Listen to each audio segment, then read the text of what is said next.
오늘 하나님께서 우리에게 주신 말씀은 사도행전 13장 38에서 39절 말씀입니다. 함께 읽겠습니다. 시작.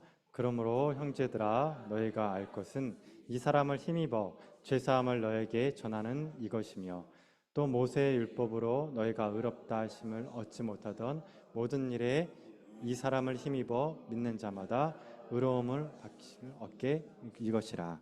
아멘. 네, 그러므로 믿는 자마다 의롭다는 제목으로 여러분과 말씀을 나누도록 하겠습니다. 바로 PPT 1번 부탁드리겠습니다. PPT 1번 보시면 바울의 1차 전도 여행 여정이 나옵니다. 보시면 거기서 안디옥 교회를 한번 찾아보시겠습니까? 이 안디옥 교회에서 5명의 지도자가 있었는데 그 중에서 2명이 파송되죠. 남는 분은 3명. 그렇죠? 그래서 지난주에 어디로 갔습니까? 구부로. 섬입니다. 섬. 그렇죠? 섬에 갔어요. 그래서 섬에서 어떤 일이 벌어집니까? 거기서 여기에 로마의 총독되는 사람, 그렇죠? 여기를 다스리는 요 총독을 만나가지고 전도를 하죠. 근데 방해꾼이 하나 나오죠. 거짓 선지자, 그렇죠? 미혹의 영에 잡혀 있는 거짓 선지자. 그래서 그를 저주하고 눈을 멀게 했던 사건. 여기까지가 지난주의 이야기입니다. 여기는 우리가 그때 놀러 가는 게 아니죠. 야외배 갔을 때 말씀. 그다음 여기는 이제 그 지난주에 말씀. 그럼 이제 오늘은 이제 무슨 어디냐? 지리적으로 여기서 이제 바보라는 곳에서 배를 타고 쭉 갑니다. 딱 가서 이 지역 전체가 어디냐면은 갈라디아 지역입니다. 갈라디아 지역. 그래서 우리 성경 보면 갈라디아서라 나오죠. 여기까지 그 지역입니다. 가서 어디로 가냐면은 쭉 올라가서 비시디아 안디옥이라는 곳에 가요. 자, 여기 보면 안디옥이죠. 안디옥인데 여기도 같은 안디옥이에요. 근데 앞에 비시디아가 있으니까 비시디아 지역에 있는 안디옥이다. 이렇게 생각하시면 됩니다. 근데 비시디아 안디옥에 가서 제일 먼저 갔던 데 어디예요? 회당. 자, 여기서는 어디 갔을까요? 바보라는 곳에서 총독 집에 갔겠죠. 총독이 있는 곳에 가죠. 여기서는 안디옥에서는 회당으로 가게 됩니다. 두 번째 PPT입니다. 두 번째 PPT 보여주시면 이 회당이 어떻게 생겼냐면 이게 주 70년 그러니까 초기죠. 초기 1세기 때 주 1세기 때 회당의 전형적인 모습입니다.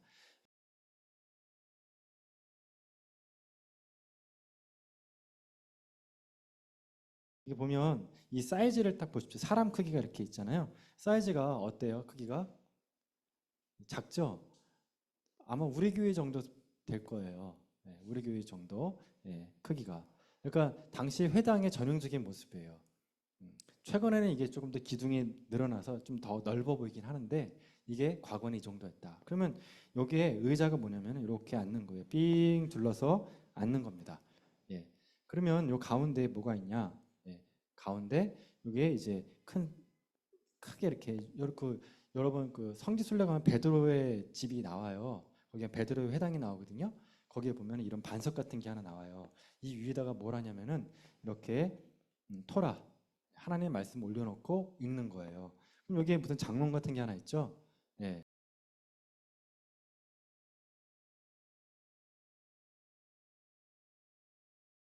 이 장롱이 뭐냐면 이 토라를 보관하는 장소입니다. 그럼 여기서 이 사람이 회당장이에요. 회당장이 여기서 토라의 말씀을 읽고 여기 있는 사람들이 뭐 할까요? 앉아서 그 얘기를 듣는 겁니다. 자, 여기서 이제 뭘 할 거냐면 이 오른쪽에 보시면은 이 회당에서 그러면 이분들이 뭘 할 거냐? 당시 주 1세기 회당에서 예배드렸던 예배 순서를 말씀드리겠습니다. 재밌죠? 재밌어요. 그래서 당시 예배 순서가 어땠냐면 첫 번째 쉐마를 낭독합니다.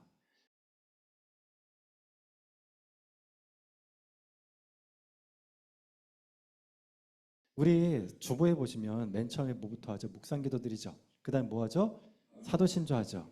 신앙 고백하죠. 그게 쉐마예요. 이분들한테. 예. 그러니까 그게 신명기하고 민수기 말씀인데 이스라엘아 들으라예요. 그거를 낭독을 하는 겁니다. 그러니까 이분들이 신앙 고백을 하는 거예요. 묵상 기도하면서. 자, 두 번째 뭐냐면 우리 그 하고 나면 뭐예요? 대표 기도하죠. 이것도 대표 기도하는 거예요.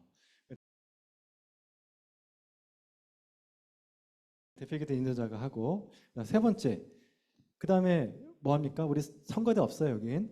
모세오경을 이제 읽는 거예요. 모세오경을. 아까 말씀 봉독했잖아요. 근데 유대인들의 특징이 뭐냐면 이 모세오경을 3년에 한 번 주기로 읽을 수 있도록 순서를 짜요. 그러니까 3년을 딱 지나고 나면 회당에서 모세오경을 한 번 다 읽는 거예요. 이해되시겠죠? 그런데 모세오경만 읽는 것이 아니라 거기에 선지서를 같이 곁들여서 읽는 거예요. 왜냐면 이제 모세오경 하다 보면 거기에 중간중간에 선지서에 연결되는 말씀들이 있잖아요. 그거 같이 끼워서 하는 겁니다.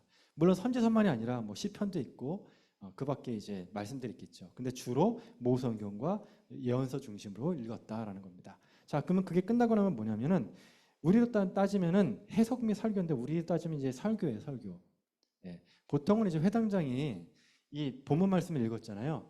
본문 말씀을 읽었으면은 이 사람이 뭘 하냐면은 이 말씀이 어떤 의미인지를 해석해주고 이제 그걸 풀어 설명해 주는 겁니다. 그런데 경우에 따라서는 우리도 그런 거 있잖아. 담임 목사가 설교를 하다가 외부에서 강사를 초청해가지고 설교시키잖아요. 그런 경우도 있었다는 겁니다. 그런 경우도. 자, 그러면 그게 끝나면 뭐 할까요? 축도 및 기도로 끝나는 거예요. 우리하고 똑같아요. 축도하고 그냥 통성기도 하는 거예요. 이렇게. 그러니까 우리하고 예배 형식이 똑같은데 뭐가 하나 좀 빠졌을까요? 성가대가 없어요. 성가대가. 너무 섭섭하죠, 여러분? 그래서 유대기 좋아요, 나빠요?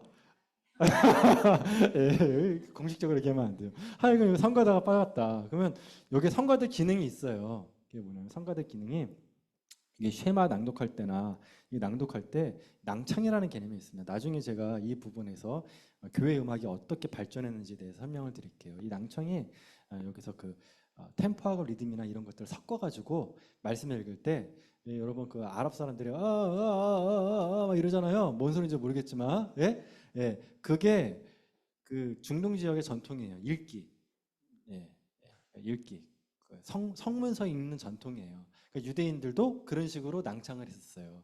그래서 말씀을 근거로 해서 그런 낭창이 있었는데, 그러니까 옛날 성가대는 뭐죠? 가사말이 뭐라고 해요? 다 성경 말씀이었어요. 그러고 있다 그게 떨어져 나가가지고 지금의 이제 그 개인의 간증이 성가의 가사말이 된 거예요. 그러니까 원래 오리지널은 뭐다? 하나님의 말씀이 성경 말씀이 가사였다. 그게 따로 이제 성가대라는 걸로 이제 빠져나간 거죠. 어쨌든 그런 것이 이렇게 있습니다. 자, 그러면 오늘 본문 말씀이 보면 뭐가 있냐면, 자, 오늘 성경책을 보면서 같이 연구할 거예요, 여러분. 성경책을 보면 거기에 보면 15절에 15절 말씀을 볼게요. 15절에 무슨 말씀, 왜 봐야 되냐면 여기에 앉아있던 사람들이 누구냐는 거예요. 그 전에 15절에 어떤 일이 있었는지 볼게요. 자, 같이 읽겠습니다. 시작. 율법과 선지자의 글을 읽은 후에, 자, 그러면 여기서 이 순서 중에서 율법과 선지서를 읽었다. 그러면 순서상 어디입니까? 3번이죠. 3번. 말씀 읽기죠. 그렇죠? 자, 그 다음에 어떤 일을 했어요? 사람을 보내요. 누가 보냈습니까? 그러면 회당장이겠죠. 그래서 물었죠. 형제들아 그랬죠. 그럼 여기 형제들은 누굴까요? 여기서 말하는 형제들은 바울과 바나바를 얘기하는 거예요. 여기 앉아 있었거든요. 여기 앉아 있었단 말이에요. 그게 앉아 있었다는 걸 어떻게 할 수 있냐면 여러분 여기 그 말씀이 보면은 13장 14절 보세요. 13장 14절 끝에 바울과 바나바가 어디 갔다고요? 회당에 들어갔다. 안식일에. 안식이 토요일이죠. 토요일 안식일에 회당에 들어갔어요. 앉아 있었단 말이에요. 그렇죠? 그때는 회당장이 이 말씀을 읽은 다음에 물어본 거예요. 그 형제들 누구다? 바울과 바나바. 그래서 형제들아 바울과 바나바한테 말할 백성들한테 권할 말, 그러니까 설교할 게 있으면 막 지금 설교를 좀 했으면 좋겠다라고 이렇게 부탁을 한 겁니다. 그러자 어떻게 했다고요? 16절에 그렇죠. 그때 그래서 이제 말을 하기 시작해요. 여기 선지자가 말했다는 거죠. 이렇게 하면서 제가 지금부터 설교를 하겠습니다라고 시작을 한 겁니다. 자, 그러면 여기에 앉아있던 사람들이 누구냐? 앉아있던 사람들 16절 한번 볼게요. 16절 거기 보면 앉아있는 사람들이 나오죠. 한번 읽어보겠습니다. 시작. 자, 그쵸. 두 종류의 사람이 나오죠. 첫 번째 누구라고요? 이스라엘 사람들. 그러니까 뭐죠? 유대인이죠. 두 번째 누구라고요? 그럼 이 사람은 누굴까요? 예, 이 사람이 누구냐면 바로 이방인인데 유대교로 개종한 사람들이에요. 예, 그러니까 여기는 회당이긴 회당인데 어떤 회당이다? 어떤 회당이라고요? 유대인만 있는 것이 아니라 개종한 유대인들도 유대교를 개종한 이방인들도 있었다는 겁니다. 근데 이 사람들을 놓고 그럼 이 사람들은 불신자예요, 아니에요? 하나님을 믿는 사람들이에요. 그렇죠? 하나님을 믿는 사람들하고요. 이 사람들한테 지금 사도 바울이 설교를 하는데 그 설교의 내용이 뭐냐면 복음이란 무엇이냐예요. 복음이란 무엇이냐. 그래서 여러분 이게 왜 여기에 보면 설교 본문 말씀에 바울의 그 설교 내용이 쫙 나오는데 이게 왜 중요하냐면은 누구한테 한 거냐면은 믿는 자에게 했다는 거예요. 믿는 자에게. 여러분 그 복음 증거가 그 설교 중에 제일 어려운 게 뭐냐면 예수님 설교예요. 예.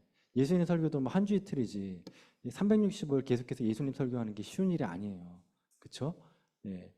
그런데 사도 바울이 이 복음을 설교했다. 그러면 사도 바울이 이 복음 설교할 때 뭘 했겠냐? 복음의 핵심이 뭔지를 얘기하겠죠. 예. 그렇기 때문에 오늘 본문 말씀을 우리 같이 연구해야 돼요.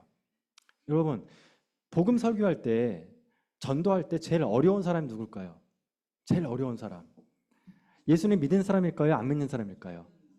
믿는 사람이 더 어려워요. 예, 더 어려워요. 복음에 대해서 안다고 생각하는 사람을 전도하는 건 정말 힘들어요. 그럼 더 어려운 사람은 뭘까요? 복음을 안다는 사람보다 더 어려운 사람. 예, 교회 상처받은 사람이에요. 예, 복음을 안다고 생각하는데 거기서 교회 상처받을 것 같다. 그러면 교회를 안 나오죠. 그렇죠? 진짜 힘들어요. 그러면 정말 복음 전하기 편한 사람은 누굴까요? 예, 안 믿는 사람. 그런데 진리를 찾는 사람들이에요. 예, 종교성이 있는 사람들. 이 사람은요 스펀지처럼 복음을 빨아들이는 사람들이에요. 그러니까 저기 앉아 있는 사람이 누구라고요? 다 믿는 사람들, 자칭 유대인 또는 개종한 사람들. 안다고 생각하는 사람한테 사도 바울이 지금 복음이 뭔지에 대해서 얘기하고 있다. 보통 쉬운 게 아니에요. 어려운 게 아니에요. 자, 그렇기 때문에 우리가 여기서 복음에 대해서 여기 있는 분들도 어떻게 보면은 저기 회당에 앉아 있는 사람들과 똑같은 거예요. 자, 여기에 지금 사도 바울이 복음이 뭔지에 대해서 얘기하고 있어요. 요한계시록을. 자, 그러니까 오늘 본문 말씀 여러분이 보실 때 뭐에 포인트를 맞추냐면 과연 복음이 뭔가? 복음이 뭔가? 여러분 복음이 뭐라고 생각하세요? 복음 핵심이 뭘까요? 이거 없으면 안 된다. 복음 핵심. 예. 그 부분에서 예수 그리스도인데 그 예수 그리스도에 뭐를 전하는 것이 핵심인지에 대해서 우리가 본문 말씀을 다시 한번 재정립을 하는 것이 오늘 설교의 핵심입니다. 그래서 우리가 과연 무엇을 믿고 있는지, 무엇을 소망하는지에 대한 복음에 대한 재정립을 하자는 겁니다. 자, 먼저 지금 여기 보면 17절부터 25절까지가 뭐냐면 서론입니다. 자, 이거 제가 이제 퀴즈를 낼게요. 왜냐면 제가 혼자 하면 여러분이 아마 졸 거예요. 그래서 17절부터 25절까지 제가 퀴즈를 낼 테니까 여러분이 말씀을 보면서 한번 대답을 해보십시오. 17절부터 25절까지는 구약 전체를 한꺼번에 다 얘기하고 있어요. 자, 먼저 17절 보면 창세기 나옵니다. 뭐라고 나와 있죠? 창세기가? 창세기를 한마디로 요약했다니까요. 하나님이 조상들을 택했다. 이 조상이 누구예요? 아브라함, 이삭, 야곱, 요셉. 그렇죠? 그러니까 이게 뭐예요? 창세기. 이 창세기를 한마디로 요약한 거예요. 자, 두 번째, 출애굽기 요약했습니다. 말씀 찾아보세요. 출애굽기. 그렇죠. 잘하셨어요. 그러니까 성경책을 보셔야 돼요, 지금. 안 그러면 재미가 없습니다. 자, 두 번째, 레위기, 민수기, 신명기를 요약했습니다. 18절에. 그쵸, 40년. 그게 레위기, 민수기, 신명기 요약이에요. 자, 19절에 여호수아서 요약했습니다. 보세요. 그쵸, 멸했죠. 그게 여호수아서잖아요. 근데 거기 몇 년이래요? 450년. 자, 그럼 이게 450년은 뭘 의미하는 걸까라는 거예요. 자, 450년은 440, 10 더한 거예요. 400년 뭐 했죠? 애굽에서 400년. 40은 뭘까요? 광야에서 40년. 10년은 뭘까요? 가나안 땅 정복 전쟁 10년이에요. 그래서 450이에요. 자, 그렇게 여기까지 사사기를 다 요약한 여기까지가 다 여호수아까지 요약한 거예요. 그다음에 사사기죠. 그때는 20절에 보니까 사사기 나오예요. 그 후에 사사 얘기 나왔죠? 그 다음에 사사기부터 뭐니까 22절까지가 사무엘 상황까지 다 해요. 사무엘 상황 뭐예요? 다윗하고 사울하고 다윗 얘기 나오죠. 그렇기 때문에 22절까지 해서 구약 전체를 다 요약해버렸다. 그러면서 23절에 예수님에 대한 얘기 나오고 그 다음에 25절에 세례 요한에 대한 얘기 나오죠. 여기까지가 뭐냐면 여기 회당에 앉아있던 사람들이 다 아는 내용이었다. 왜냐하면 그 사람들은 예수님이 예루살렘에서 있었던 일들에 대해서 이미 알고 있었어요. 예수님에 대한 소문 듣고 세례 요한에 대한 얘기를 들었다. 여기까지가 다 알고 있기 때문에 사도 바울이 이거에 대해서 짧게 아주 짧게 딱 얘기를 한 거예요. 자, 그럼 서론 끝났죠. 그 다음 뭐 나와야 돼요? 본론이 나와야겠죠. 그 본론이 바로 23절부터 본론이 바로 26절이에요. 자, 26절이 맨 처음에 무슨 말로 시작하죠? 형제들아, 그쵸? 형제들아. 그런데 형제들아, 근데 자, 저를 한번 보겠어요? 이제 여기서 이걸 알려면 이 단어 두 가지를 키워드를 딱 잡아야지만 설교가 그 흐름이 딱 잡히기 때문에요. 형제들아 나왔죠? 예? 결론에도 형제들아가 나와요. 예. 서론에도 형제들아가 나와요. 처음에 서론 형제들아, 본론 형제들아, 결론 형제들아예요. 근데 여기까지는 다, 자, 지금 서론에 대해서 이 회당에 앉은 사람 다 알고 있다 그랬죠. 그런데 사도 바울이 뭘 지적하냐면 너희들이 모르는 게 있다 그래요. 모르는 게 있다. 형제 여러분들이 모르는 게 있다는 걸 지적해줘요. 그럼 결론은 무슨 얘기 하겠어요? 그렇죠. 모르니까 알려주겠다요. 자, 여기까지 어려우세요? 안 어려우세요? 예, 이거 이제 모짜로 오면 이제 조는 거예요, 지금부터. 예, 그러니까 너희들 이미 알고 있지? 근데 너희가 잘못하는 게 있어. 그러니까 내가 잘 알려줄 거예요. 자, 그러면 자, 여기서 26절에서 찾아야겠죠. 자, 모른다는 말이 어디 있을까? 27절 말씀. 27절 찾아보세요, 단어. 형제들이 모른다. 27절. 알지 못함으로, 그렇죠? 그러니까 형제들아 너희가 알지 못함으로예요. 됐죠? 예? 그래서 내가 지금 복음을 전한다. 그게 본론이에요. 그럼 결론이 나오겠죠. 36절. 그러므로 형제들아 어떻게 하겠다? 내가 지금부터 너희에게 36절. 알 것은 알려주겠다는 거예요. 알려주겠다. 이해됐죠? 그러니까 26, 27 형제들이 모르니까 38절 내가 알려주겠다. 이게 결론인 거예요. 자, 그럼 형제들이 모르는 게 뭘까요? 형제들이. 예, 구약부터 시작해가지고 예수님에 대한 소문까지는 들었는데 그럼 형제들이 모르는 게 뭔지를 알아야겠죠. 그게 뭐냐면 여러분 27절 말씀이 바로 핵심이에요. 이거를 유대인들이 몰랐다는 거예요. 거기에 보면 27절에 예루살렘 사는 자들과 관리인들, 한마디로 얘기하면 유대인들이겠죠. 유대인들이 뭘 몰랐습니까? 거기 앞에 단어 하나가 더 나옵니다. 예수와 및 안식일이죠. 근데 이 예수와라는 이 말이 틀린 번역이에요. 이게 좀 틀렸어요. 예, 원래는 여기에 지시대명사로 써 있었어요. 지시대명사. 이게 뭘 의미하냐면은 그 위에 26절에 보면 구원의 말씀이에요. 그것이에요. 그것과. 그럼 그것이 가리키는 게 구원의 말씀이에요. 그러니까 원래대로 하면 이래야 돼요. 예루살렘 사는 자들과 그들 관리들이 뭐를 몰랐다? 구원의 말씀과 그 다음에 선지자들의 말이에요. 구원의 말씀과 선지자들의 말을 안식일마다 뭐 했습니까? 27절에 외웠다는 거예요. 그쵸? 자, 아까 우리 여기 이 PPT에 보면 여기 보면 거기에 구원의 말씀과 선지자들에 대한 글을 읽었다고요. 외웠단 말이에요. 근데 그 의미를 뭘 했다고요? 의미를 몰랐어요. 그러니까 몰랐기 때문에 그 결과 어떤 일이 벌어졌다는 거예요. 27절에 어떤 일이 벌어졌죠? 그렇죠. 자, 그러니까 유대인들의 죄는 어떤 죄입니까? 그렇죠. 알지 못한 죄예요. 알지 못한 죄. 그러니까 다른 말로 하면 안다고 생각한 것이 죄예요. 모르는데 안다고 생각하는 거예요. 모르는데 안다고.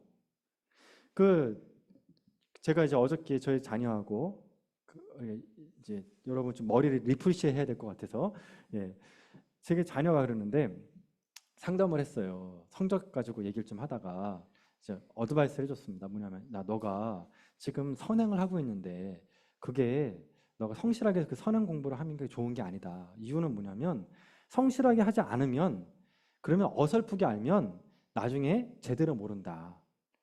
중요한 건 뭐냐면 어설프게 하는 게 너무 나쁜 거다. 그래서 학원에서 제일 받기 힘들어하는 사람이 뭐냐면 대충 하는 애들이에요. 예? 그 문법도 대충 알아요. 그래서 자세하게 알려주려면 이렇게 얘기해요. 나 알아요. 안다니까요. 그래요. 그러면 너가 아는 게 뭐고 모르는 게 뭔지 알아? 그러면 모르는 건 몰라요.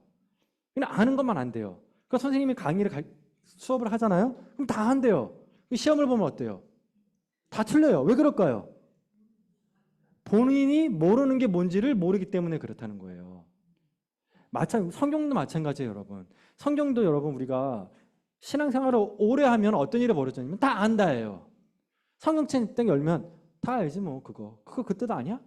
이게 뭐를 가리냐? 우리의 눈을 가린다. 그래서 여러분 신앙이 정말 제대로 여러분 묵상이 되면 제대로 신앙생활이 되고 성경이 정말 제대로 풀리면 어떤 일이 벌어지냐면은 아주 희한한 일이 벌어져요. 뭐냐면은 파도 끝이 없다는 것이 느껴져요. 뭐라고 여러분? 예. 성경을 읽는데 뭐라고 여러분? 파도 끝이 없는 느낌이 들어요. 처음에는 여러분 안다고 생각하면요. 한 번 읽고 에이 재미없네. 다 아는 내용이네. 이런데 정말 성경 속에 깊이 들어가면 계속해서 시간 가는 줄 모르고 계속해서 말씀이 풀리기 시작하는 거예요. 예. 그게 은혜다. 거기까지 여러분은 가기를 축원합니다. 거기까지 가야 돼요, 여러분. 그 은혜가. 자, 그러니까 지금 사도 바울이 너희들의 잘못, 너희들의 죄는 안다고 했던 죄다.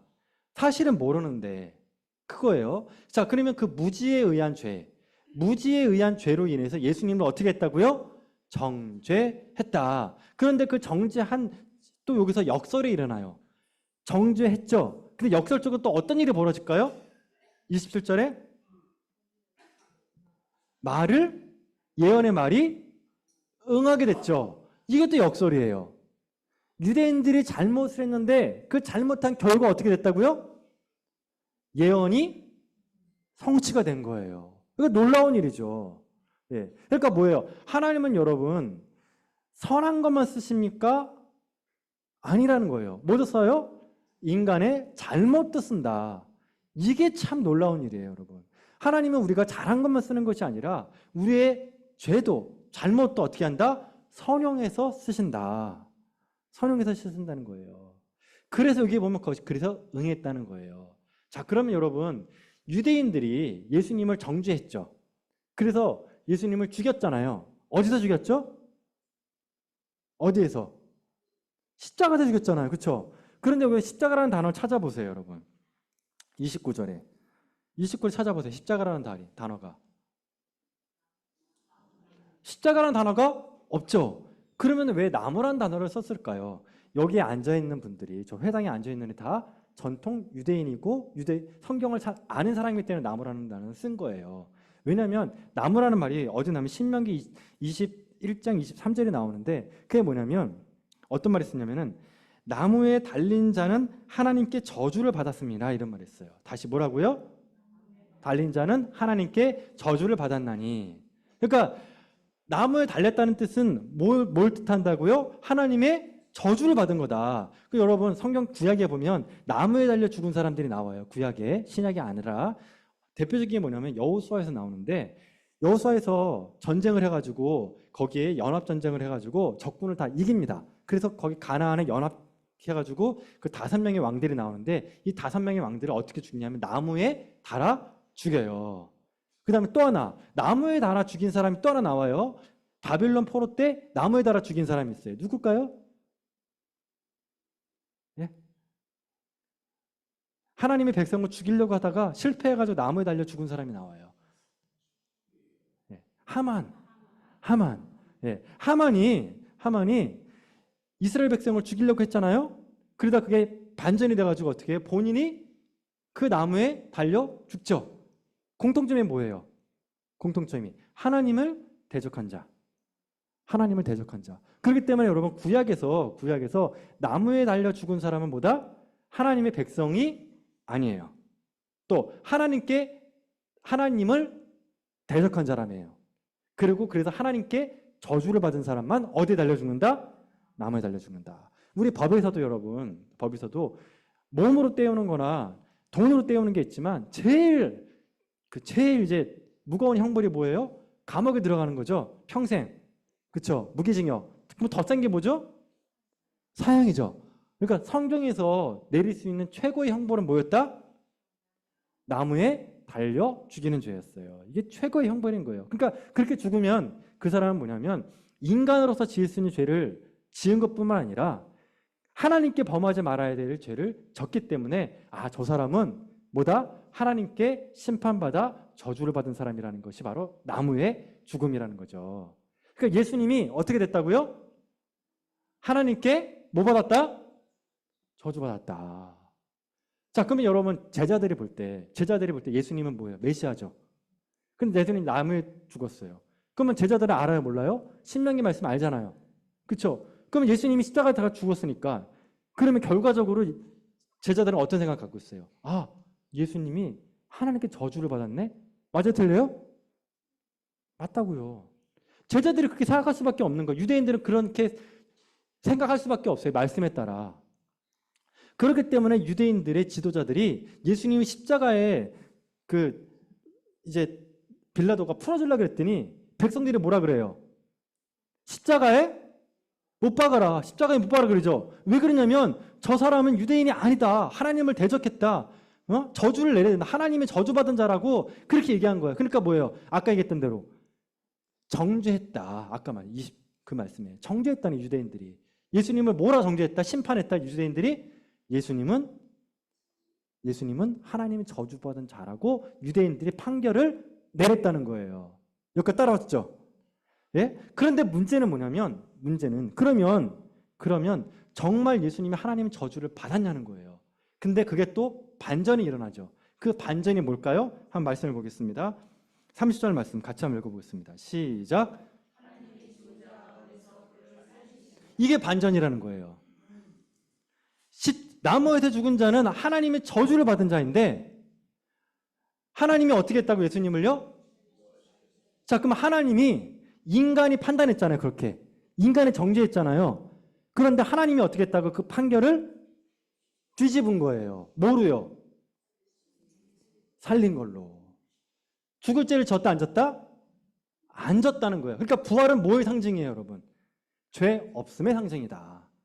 유대인들은 예수님이 죄가 있다고 얘기했지만 하나님은 예수님한테 뭐라고 얘기한 거예요? 죄가 없다. 나무는 저주의 상징인데 하나님은 그 무덤에서 예수님을 일으킴으로 예수님은 죄가 없다. 판결을 내렸다는 거예요. 그러니까 부활은 어떤 거냐? 유대인들에게 부활은 뭐다? 예수님이 죄가 없다는 것을 의미한다는 겁니다. 믿으십니까? 자, 그러면 이제 그렇게 해서 이제 부활에 대한 얘기를 했어요. 그럼 이제 그 다음에 뭔 얘기가 나면 증인이 필요하겠죠. 정말 예수님이 정말 부활했니? 증인이 필요하잖아요. 증인과 증거가 필요하잖아요. 그래서 그 증인이 어디 나오면 31절에 나오는 거예요. 증인이 같이 한번 읽어볼게요. 맨 처음 단어 시작.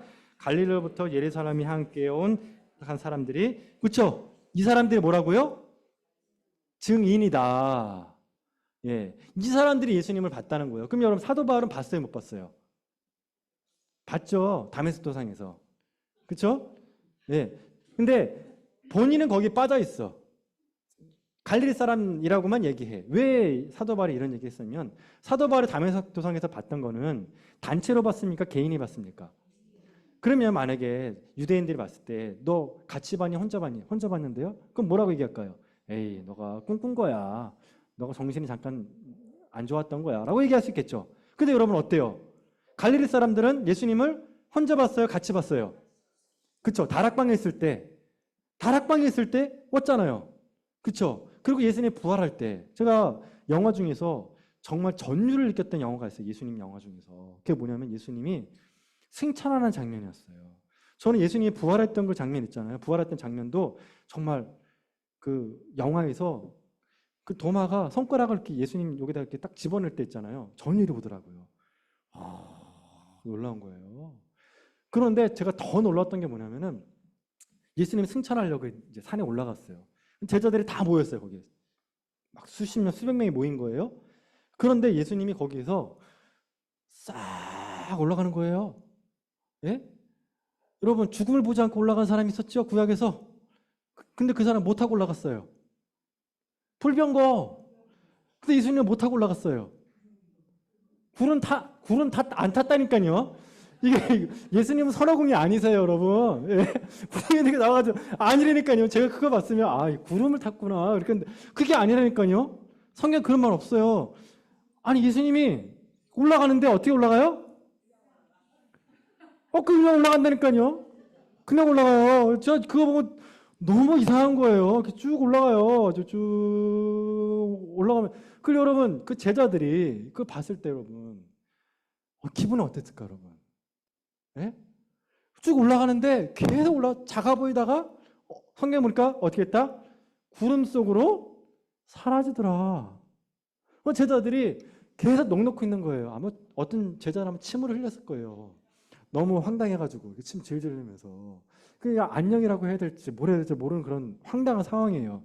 그랬더니 여러분 천사가 뭐라 그럽니까? 천사가 거기 있던 천사가 이런 거죠. 갈릴리 사람들아 뭐 얘기하면서 너희들이 보는 것 예수님은 어떻게 한다고요?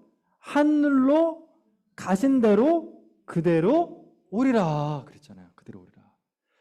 저는 그래서 여러분 정말 놀라운 건 뭐냐면 예수님이 부활한 것도 놀랍지만 이렇게 하늘로 올라가신 것도 놀라운 일이다. 그런데 뭐라 그래? 천사가 다시 내려올 거다. 그래서 여러분 저는 참 기대가 돼요. 내가 죽기 전에 하나님 예수님이 오시면은 참 이게 정말 대단한 일이다. 구름 속에 예수님이 오시면 정말 어떨까 느낌이 참 놀랍겠다. 그리고 여러분 우리가 올라가잖아요. 그게 뭐라고 그러죠? 휴거죠. 그럼 내가 올라갈 때 뭐 타고 올라가요? 그냥 가요? 그냥 올라간다니까요. 그냥 기분이 어떨 것 같아요, 여러분? 이거 대단할 거예요, 여러분. 기분이 묘할 거예요. 쭉 올라가는 거예요, 이렇게. 예수님처럼 올라가는 거예요. 자, 그럼 여기까지가 이거를 누가 봤다고요, 여러분? 누가? 갈릴리 사람들 전체가 다 본 거예요. 한 명이 본 거다? 아니다. 떼거지로 봤다. 그쵸? 왕자. 그러니까 뭐라고 증인이 될 수 있어 없어요? 있다는 거예요. 한 사람이 봤으면 착각할 수 있지만 수백 명이 봤다면 그거는 증인이 될 수가 있다. 충분하다는 거예요. 그걸 지금 얘기하는 거예요, 사도 바울이. 자, 두 번째로 그러면 사도 바울은 같이 못 봤으니까 그러면 이제 뭐 해야겠어요? 본인은 증거해야겠죠. 예. 그래서 했던 얘기가 뭐냐? 32절 말씀이에요. 32절. 같이 읽어보겠습니다. 시작.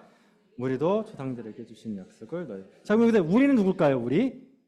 우리가 바로 바울과 바나바예요. 바울과 바나바가 뭘 할 거냐면 내가 전파하노니 여기 전파라는 말이 뭐냐면 유앙겔리온이에요. 유앙겔리온 뭐예요? 복음이죠. 지금부터 우리가 복음을 알려주겠다. 복음이 무엇인지 알려주겠다예요. 근데 시간이 지금 10분밖에 안 남아서 빨리 얘기해야 돼요. 지금.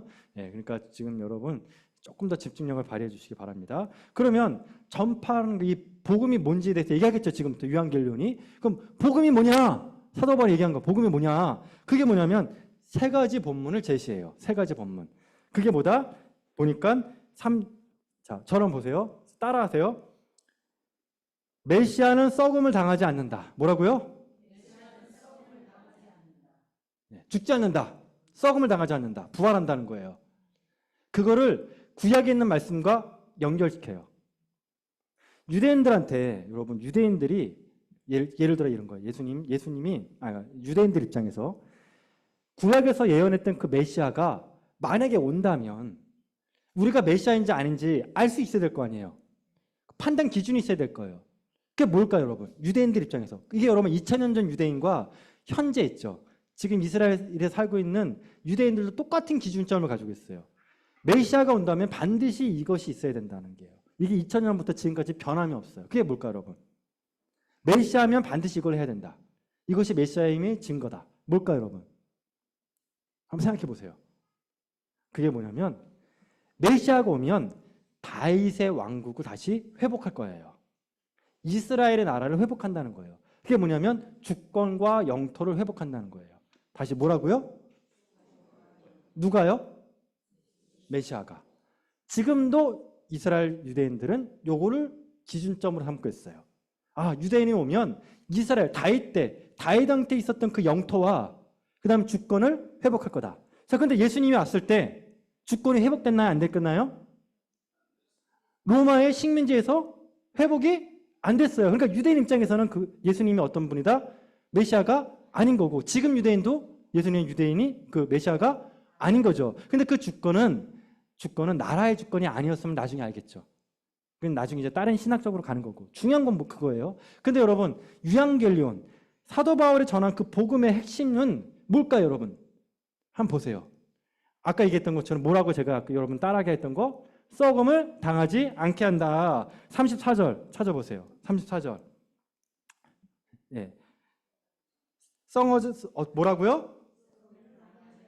자, 35절.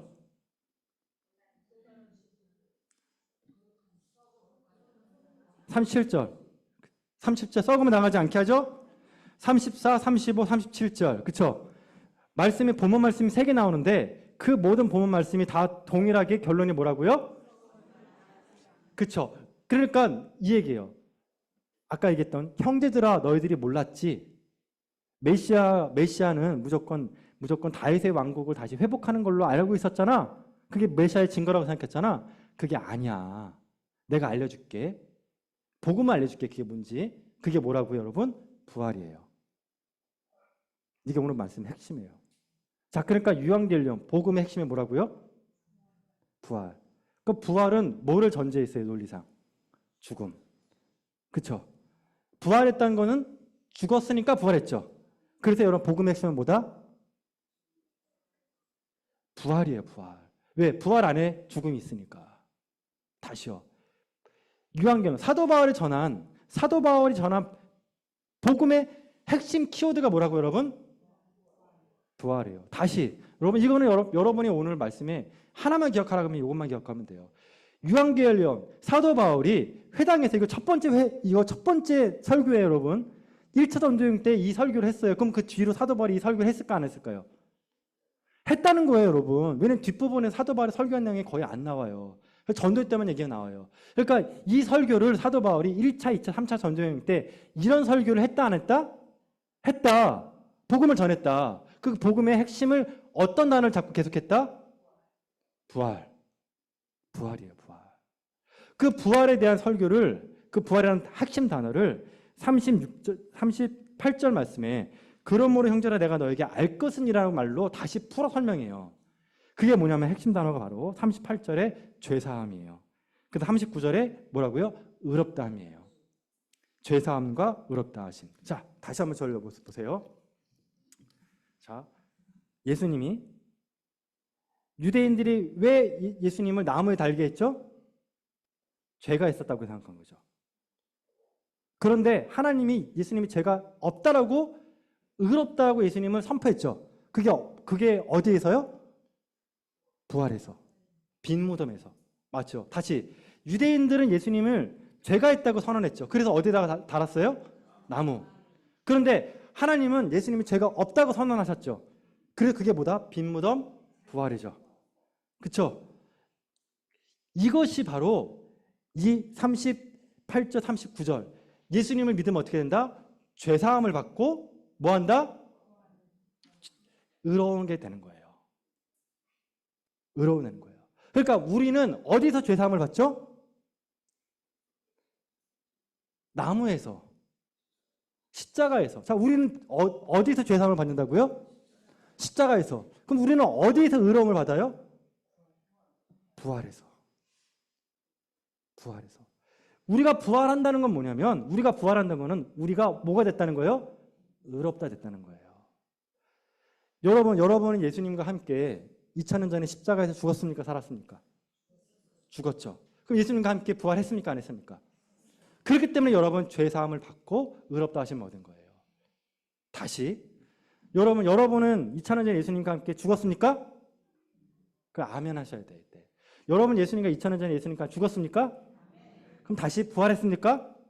그러면 죽었다면, 십자가에서 죽었다면 여러분의 죄는 십자가에서 죽은 것이고, 예수님과 함께 부활했다면 예수님의 의로움을 부활해서 판단 받았던 것처럼 여러분도 부활한다면, 예수님과 부활한다면 여러분도 어떤 사람이 된 거예요? 의로운 사람이 된 거예요. 의로운 사람이. 그러니까 예수님의 죽으심과 부활이 나의 죄사함과 의로움이 된다는 거예요. 이것이 바로 유한겔리온이다. 복음이라는 걸 사도 바울이 전하고 싶은 이것이 이 말씀입니다. 그래서 여러분 복음이 뭐냐? 그러면 나한테 적용하면 돼요. 내가 그 신앙생활 오래 하신 분들 중에 이 예화로 끝나겠습니다. 어떤 신앙생활 오래 하신 분들 중에 참 이 평생을 신앙생활 한 분인데 아직까지도 이 부분이 흔들리는 분들을 가끔씩 봐요. 뭐냐면 나 죽으면 천국 갈 수 있을지 잘 모르겠다는 거예요. 그런 분들 계세요, 여러분. 그럼 이게 맞아요, 틀려요, 여러분? 그러면 그분은 아직 복음을 잘 안 믿는 거야. 내가 예수님과 함께 죽고 살았다는 걸 안 믿는 거예요. 여러분, 우리가 죽으면 어떻게 됩니까? 부활해야 안 해요? 누구와 함께? 이거 확신이 없으시면 안 된다. 자, 여러분 죽으면 지금 심장 마비 걸려서 지금이라도 죽으면 여러분 천국 가야 안 가요? 가죠. 그쵸? 누구 때문에? 나 때문에? 만약에 나 때문이면 어디 가야 될까요? 지옥에 가야 돼요. 누구 때문에 천국 간다고요? 예수님 때문에, 예수님의 의로움 때문에 가는 거예요. 예수님의 의로움 때문에. 하나님이 예수님의 부활한 것을 의롭다고 했잖아요. 마찬가지로 우리의 의로움은 나가 아니라니까요. 내가 아니에요. 사람들은 손가락질 할 수 있어요. 야, 너 같은 게 무슨 예수 믿는 사람이야. 너 같은 게 너는 죽어야 돼. 넌 정말 쓰레기야. 나빠. 어떻게 그러고도 인간이라고 얘기할 수 있어라고 얘기하죠. 근데 하나님은 어떻게 얘기한다고요? 아니다. 그가 예수님의 공로를 의를 믿고 의지하는 한 그는 죄인이에요, 의인이에요? 의인이다 이거예요. 이게 복음이라는 거예요, 여러분. 그래서 우리의 의는 상대적인 의가 아니에요. 사람과 사람 사이에 있는 상대적인 의가 아니에요. 어떤 의다? 예수님의 의. 예수님의 죽음과 부활로 완성하신 그 의를 힘입는 거예요, 우리는. 그게 복음이에요, 여러분. 그러니까 내가 착하게 산다고 그게 의가 될 수 있어, 없어요? 없어요. 그건 우리의 의가 아니에요, 여러분. 남들보다 내가 나은 것은 율법이에요. 율법주의예요. 현대판 율법주의예요, 이게.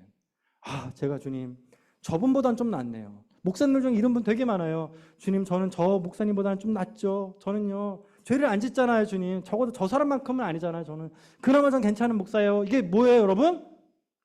율법주의란 말이에요. 회당에서 손들고 나는 저들과 같지 않습니다. 세례와 같지 않습니다. 그 기도예요. 제가 아무리 저라는 최종철 목사가 제가 아무리 선하게 살고 윤리적으로 살더라도 저는 의롭지 않아요. 상대적인 의라고요. 그거는 다. 나의 의는 뭐죠? 예수님밖에 없어요. 나의 자랑은 그거예요. 내 인생에서 잘했다고 얘기할 수 있는 건 유일하게 예수님의 의를 붙든 것뿐이다. 그러니까 우리는 모두 이런 상대적인 의를 다 내려놔야 된다는 거예요. 이게 복음이라는 거예요. 이게. 이 회당에 앉아있던 자기 의를 가득 찼던 그들에게 너희는 그 의가 잘못된 의다. 율법으로는 의로울 수가 없다. 예수님이 그 의를 완성하셨으니 예수님을 믿어야 된다는 것이 바로 저 믿는 자들에게 했던, 유대인들에게 했던 사도 바울의 유한결론이에요. 이건 또 우리 모두에게도 지금 해당되는 말씀 아니겠습니까? 여러분, 우리는 누구 때문에 구원받은 사람입니까? 누구 때문에 의로운 사람이에요? 예수님이에요. 예수님 때문에. 이거를 여러분 잊지 맙시다. 기도하겠습니다.